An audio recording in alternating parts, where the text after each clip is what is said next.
A lot of people are unfamiliar with the negative side effects that accompany taking a set to failure. So what I did is I put together this little whiteboard to illustrate what happens when you take a set to failure, irrespective of how much weight you're using or how many reps you did before reaching failure. When you take a set to failure, it's no different in terms of the demand and the burden being placed on the nervous system than if you did a 1 rep max. And if you take your sets to failure all the time, you risk overworking your capacity to recover because the nervous system takes 5 to 6 times longer to recover than the muscular system. If you overwork your capacity to recover, you're going to look and feel like total fucking garbage. Your motivation to train will be low. Your willingness to work hard will be low. If your effort is low, your results will be low in direct proportion to your effort.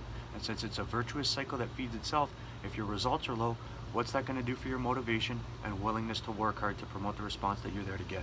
It's all going to go down. So I want you to take a look at the board real quick.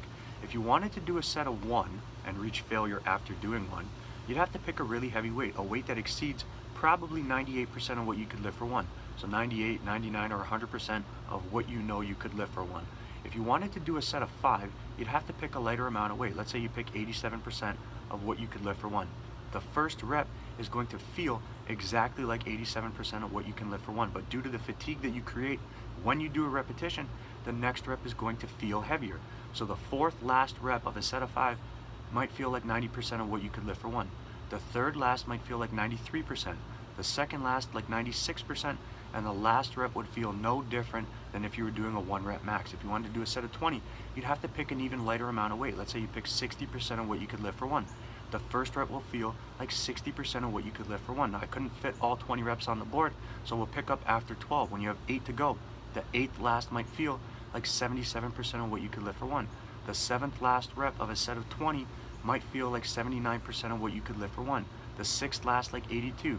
The 5th like 85. The 4th like 88. The 3rd last might feel like 91% of what you could lift for 1. The 2nd last like 95. And the last rep would feel no different than if you were doing a 1 rep max. When you take your sets to failure, it's no different than doing a max effort. You risk overworking your capacity to recover, and that is why you don't want to exclusively take all your sets to failure. You'll look and feel like total fucking garbage.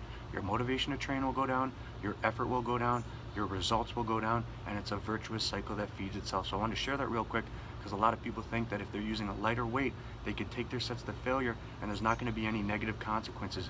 There will. It's no different on the nervous system than doing max efforts, and the nervous system takes 5 to 6 times longer to recover.